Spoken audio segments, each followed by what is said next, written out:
All right. What's going on, good people? I apologize. I'm gonna tell y'all.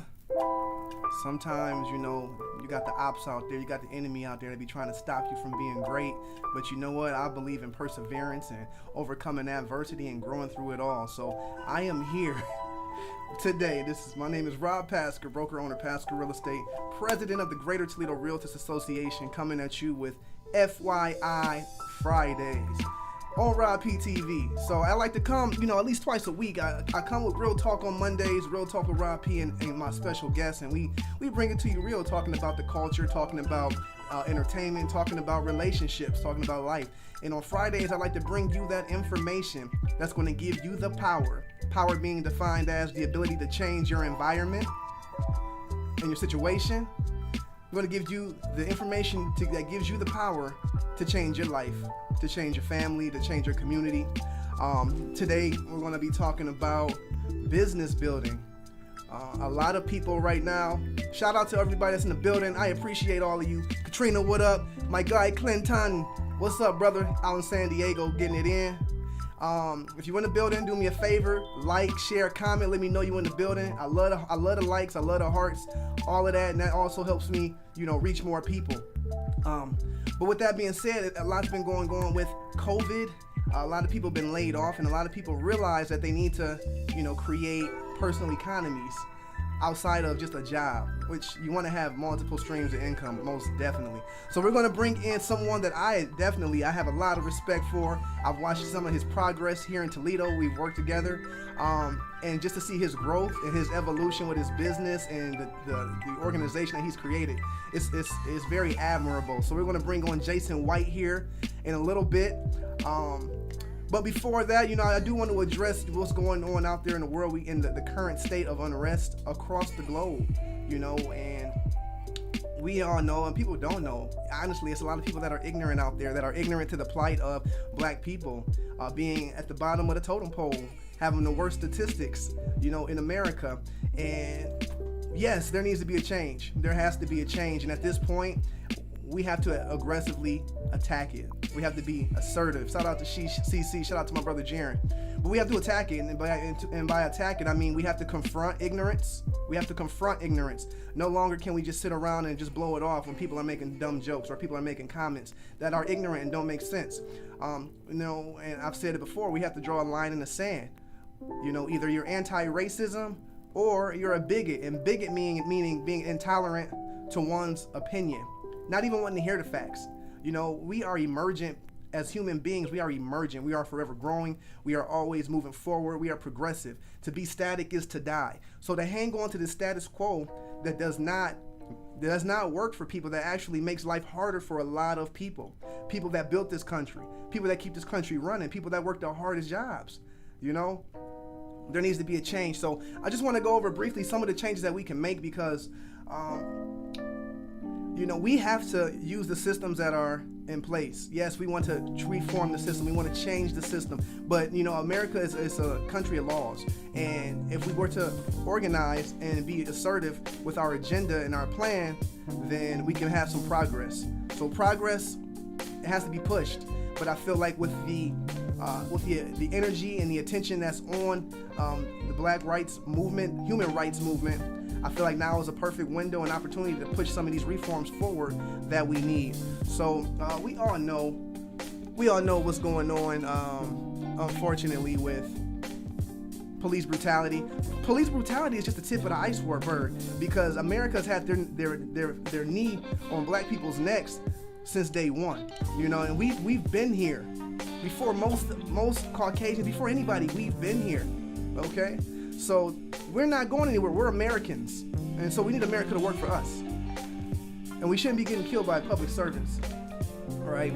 So this is from what's called Campaign Zero. If you paid attention, Julian Mack, I had him on this Monday, and we talked about different things that people can do to push policies that are going to liberate people and make life America, do with liberty and justice for all.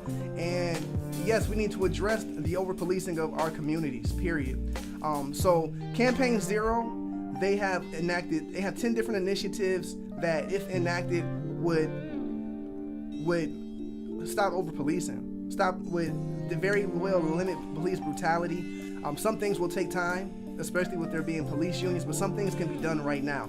So this is 8 Can Wait Toledo version. You got the power to call our mayor, to call our city council people, and push and advocate to have these taken away. Ban chokeholds and strangleholds. There's no reason that chokeholds and strangleholds should be in place, be put on people for what? That's what handcuff. You get somebody restrained, you get them handcuffed for what? Require de-escalation, make it a priority and a point to de-escalate.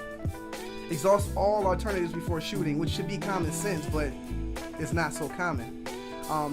Duty to intervene means that if you're on the scene and you see something, and a police officer on the scene and they see another police officer overstepping their boundaries, then they got to step up and say something because it's their duty to protect and serve the people.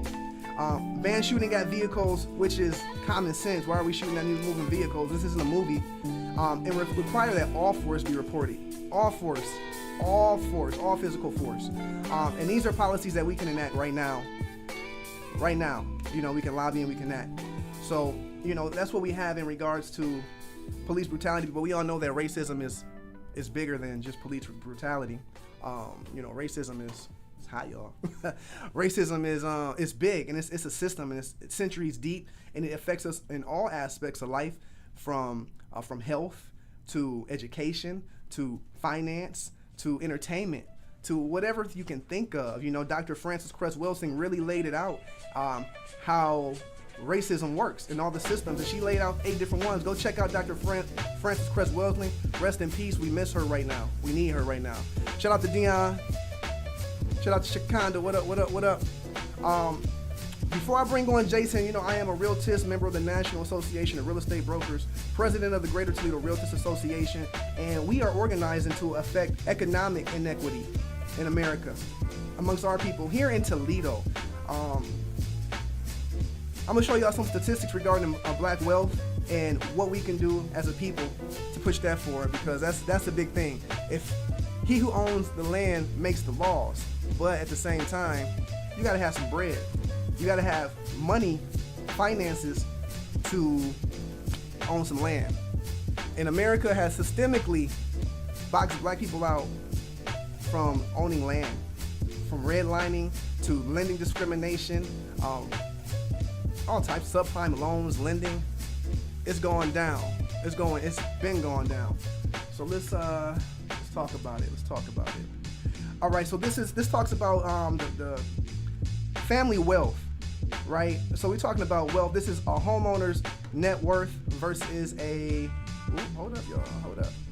versus a renter's net worth. As you can see, if you own your home, you're going to have some net worth. Over 60% of the wealth in America, you take away the top 20% of the wealthy Americans, the next 60% of people, 60% of their wealth is invested in owner-occupied properties, meaning people, they gain wealth by owning their property. So if you don't own your home, more than likely you have a negative net worth. And you don't want a negative net worth. Not at all. Hold up. So with that being said, this is Lucas County. This is per the last U.S. Census.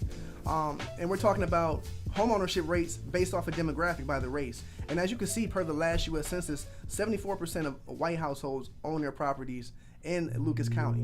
Now, take that to the black homeownership rate at 36%, Latinos at 46%, Asians at 32%. So I'm interested in seeing what the new U.S. Census brings out. But you can see this homeownership gap equates to a larger wealth gap. And when we're talking wealth gaps, we're talking education gaps, we're talking health gaps, we're talking opportunity gaps. Yeah. We're talking opportunity gaps. And so we have to close this gap in order to close these other gaps. Because if we don't address the homeownership gap, how are we going to address the wealth gap? And the best ways to build wealth in America is through education and through land ownership. And we've been systemically blocked out from education and home ownership historically. So we need to enact some things that are going to make it easier for us to make it happen. The issue is, if we don't address this now, by the projections say by the year 2052 that the black wealth rate will be at 0. Right now, you can see the racial wealth divide, the racial net worth divide between the demographics, and this shouldn't be. Okay, it is what it is. You know, we can't change the history, but we can do things moving forward. And NARAB we are advocating for different legislation, such as HUD Section 184, which provides low interest loans for minorities, which black people are left off of. It's a lot of things that are out there, but like I said, we're organizing here to make it happen. And this just shows you like loan origination by race and ethnicity.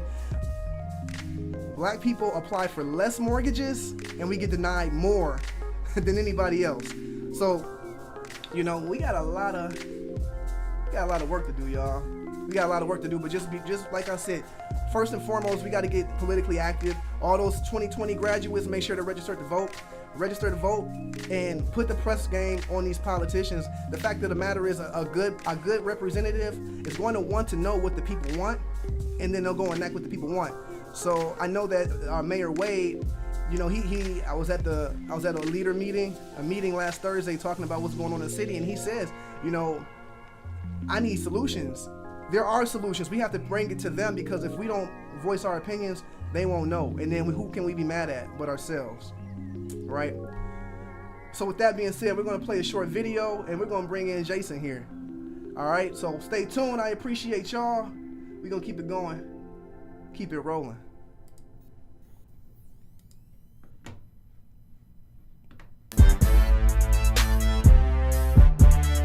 FYI Friday.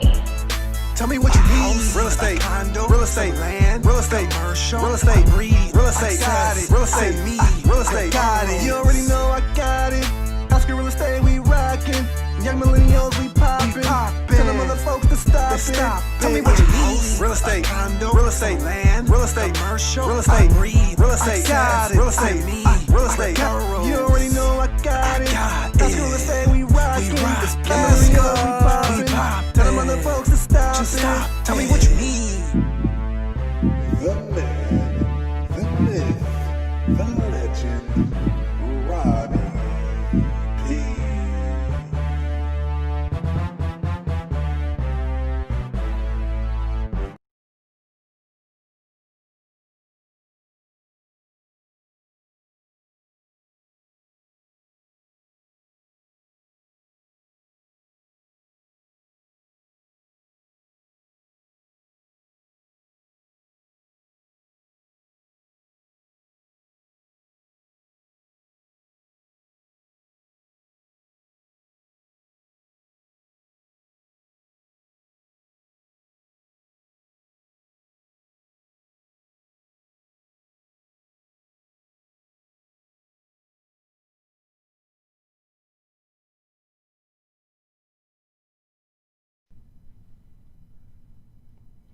All right, good people, we're going to go ahead and bring my guy in here.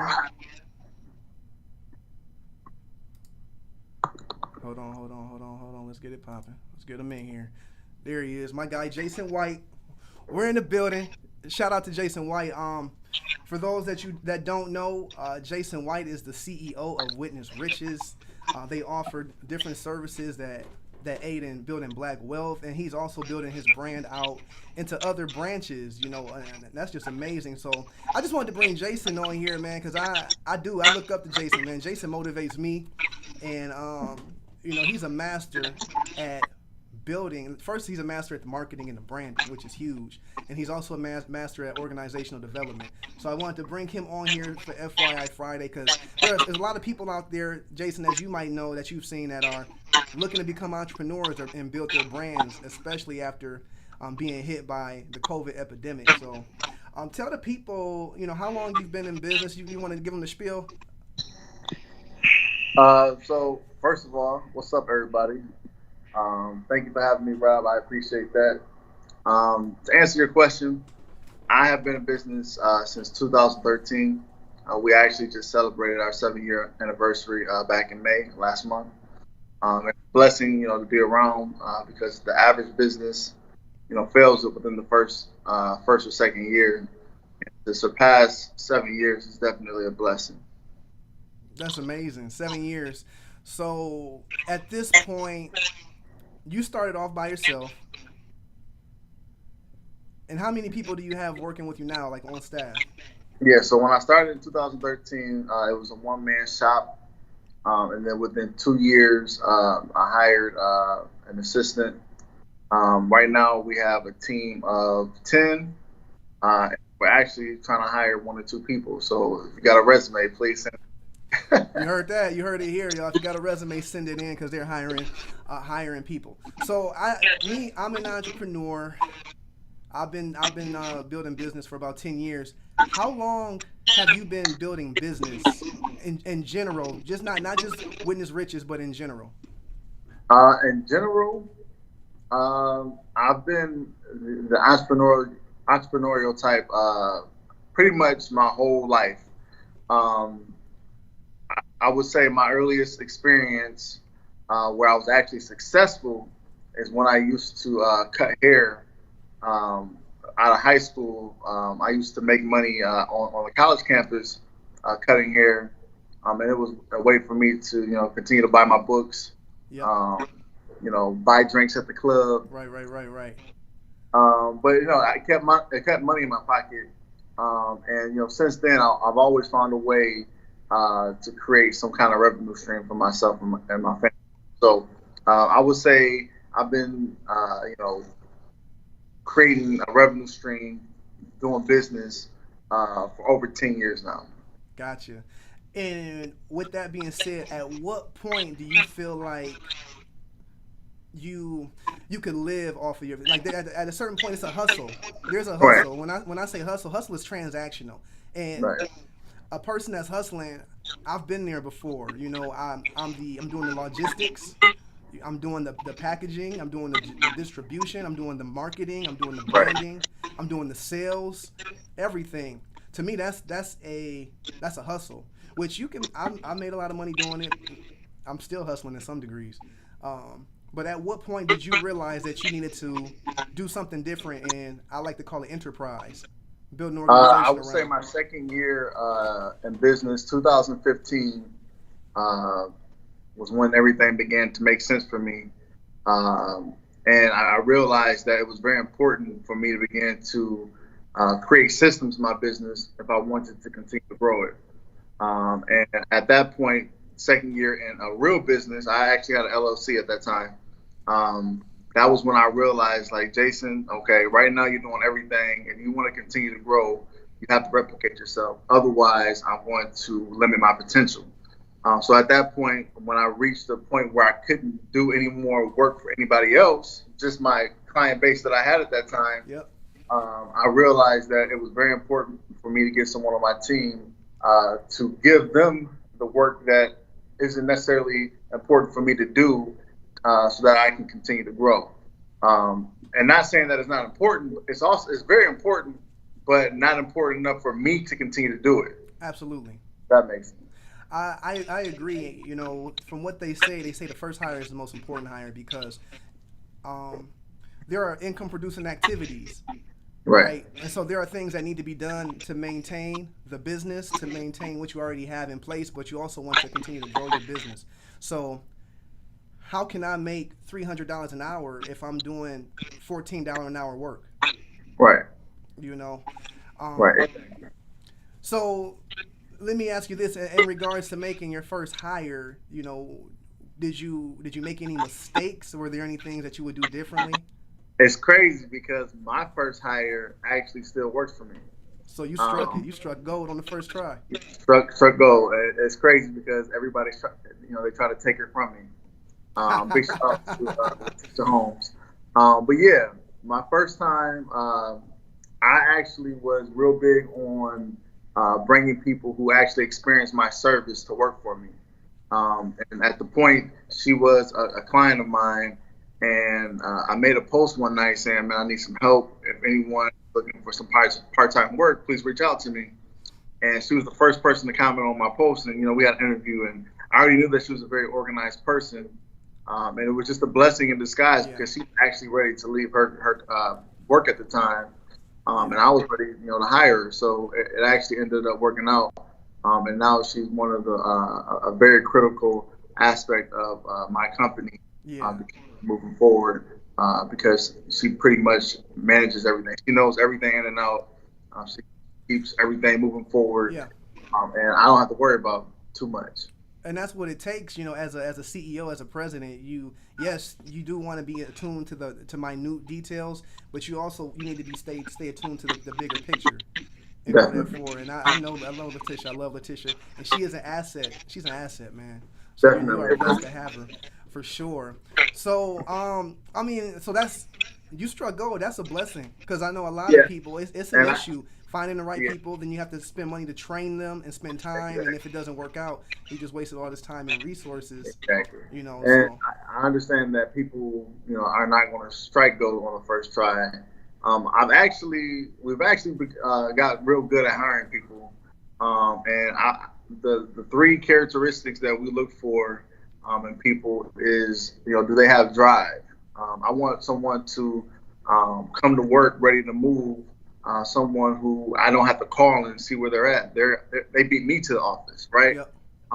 Someone who has a high standard for their work, meaning that if they're going to produce this to the world, it's going to be a good representation of themselves. So drive, a high standard of the work, and then most important is they're an honest individual. If I can't have anyone who has integrity on my team, then I can't trust them to touch my client's information. Absolutely. Right. If you look for those three characteristics, and I believe that if anyone is looking to hire someone, if you look for those three characteristics, you're pretty much going to be successful if you're a good person. Absolutely. Okay, we can appreciate that. We can appreciate that. Let's talk about your branding, man. Your marketing. You got the game, man. You like the master right now. You got the juice when it comes to the branding, to the marketing. And I see that you're expanding your branding, which I love to see. I love the diversification, because me too, as myself, I'm conglomerate minded. So to see someone that looks like me, one of my peers that's out here expanding and growing on that level, man, I truly commend you. It's admirable. Appreciate that, man. So as far as branding, where do you get your inspiration, or what are some of your philosophy regarding branding? I'm real big on doing dope shit, right? I want to make sure that when people are associating my name to anything, it's to something great and something that people want to be a part of. And one thing that I've learned, developing my company and my brand, is that there has to be an expectation that is being met. Mm-hmm. And branding is all about, my idea for what I want my company to represent, and then also the idea of what my customers or my potential prospects recognize.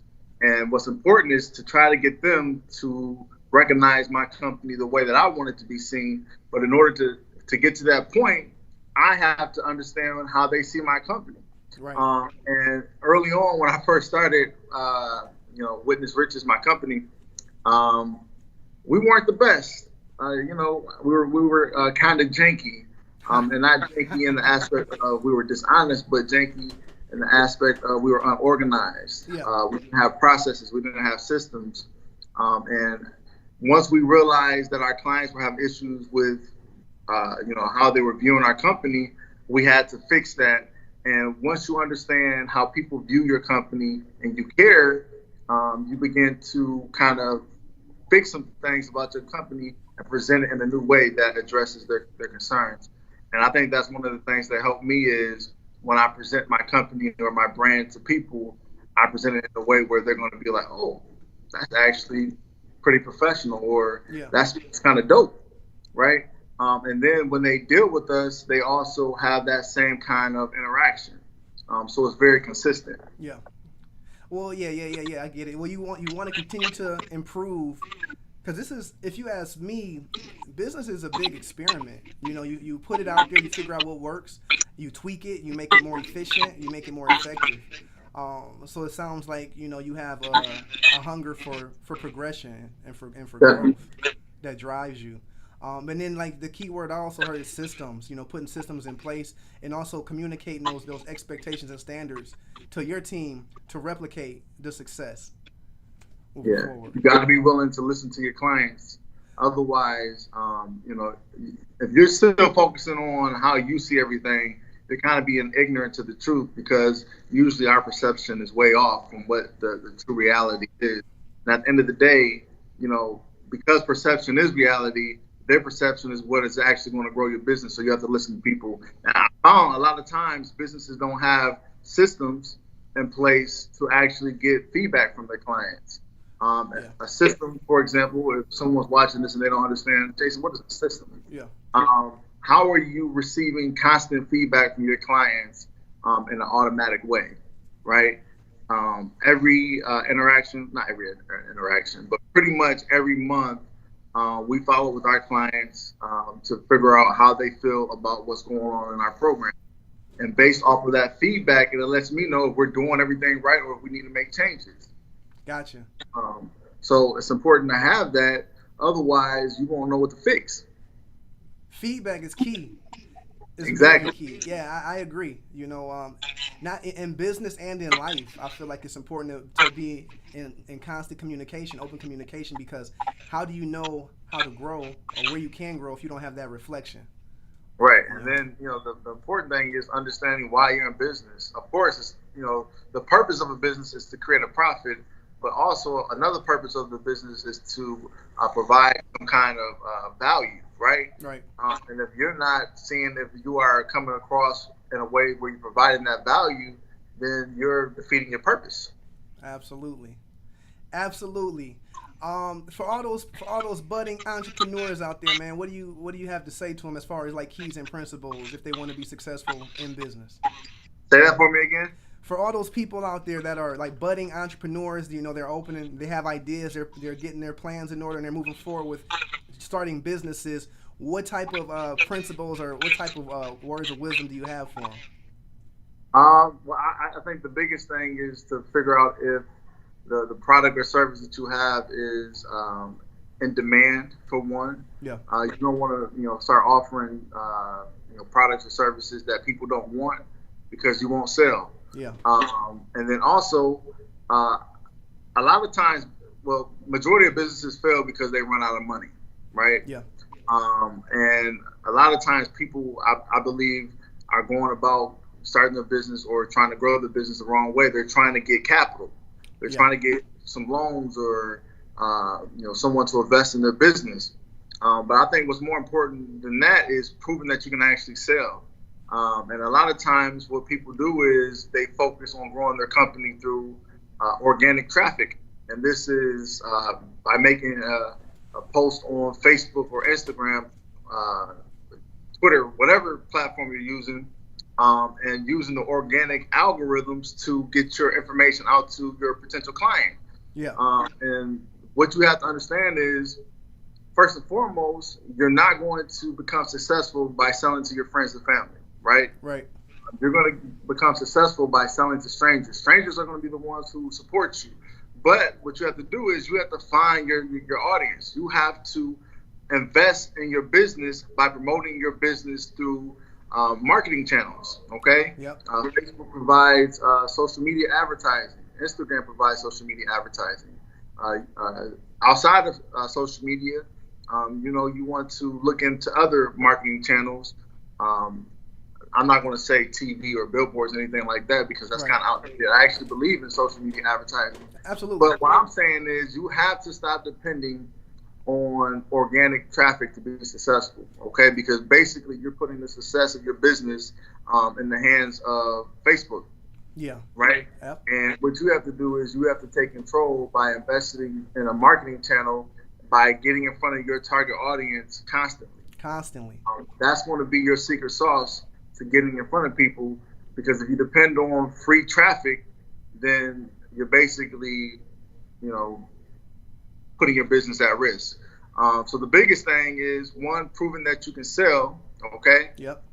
And then two, finding your target audience and being in front of them constantly through investing in paid advertising. I tell people this all the time. Some listen, some don't. And a lot of times the one who listens, they're the one who see constant growth to their business. Right. I heard that. Well, the growth is great, but just be ready to, hopefully you can support the growth. That's the big thing. Right. I got a couple more questions, honestly. How important is business credit? in building business? It's actually not that important.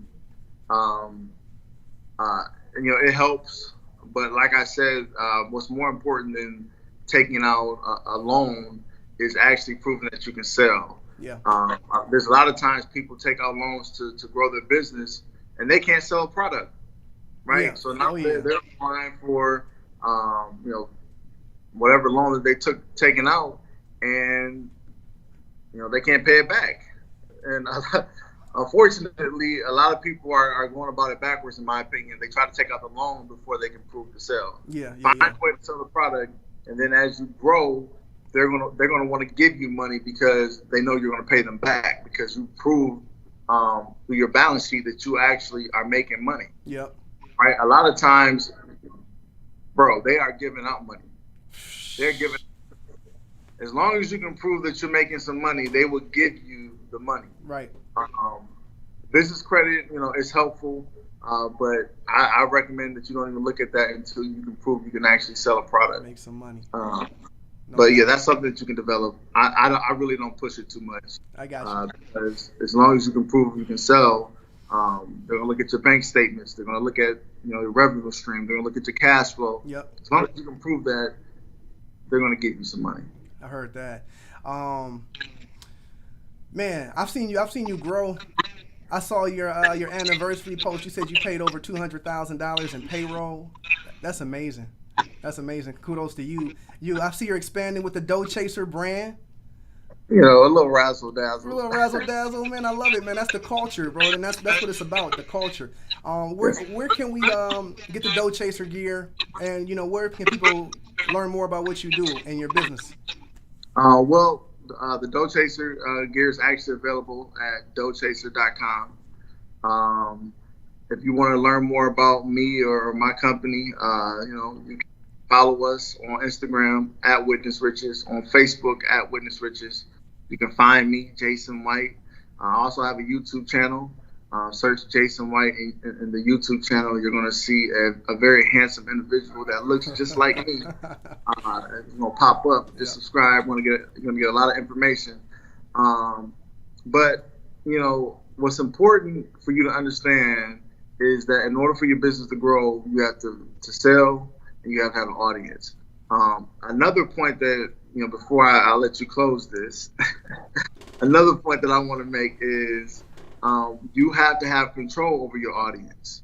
Allowing Facebook or social media to control everything, your reach is also putting your business at risk.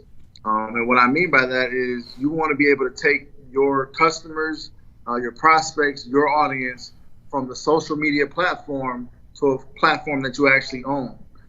For example, I offer ebooks, I offer free trainings, a lot of information where I can capture someone's email address or their phone number, and I can include them in my email provider, right? ActiveCampaign is one that I use. And we have, 30,000 people on that list. And once a week, I can send out a promotion and I can, grow my business 50, 100 clients based off of an email that I send out, right? And I control that. A lot of times people are not focused on building their audience outside of social media, which means that they don't control it. And if you don't control it, you're dependent 100% on the algorithms and you're putting your business at risk. So it's important for you to learn how to sell, important for you to invest and pay advertising to build your audience, but it's also important for you to transfer that audience to a platform that you control so that you can continue to reach out to them whenever you want. CRM, Customer Relationship Management. Client Relationship Management tool, exactly. Yeah, man. Well, brother, I appreciate you. I appreciate your patience in dealing with the adversity. But oh, no, that's all good, man. I was taking a nap. Yeah, no doubt. But I appreciate you, man. Just don't stop. And I know I don't have to tell you don't stop, man, but keep doing what you're doing. And I look forward to seeing your brand grow and go national, go international. And I look forward to working with you here in the community, and watching it just grow. Watching it grow, man. Elevation, bro. Elevation. Definitely. I appreciate that.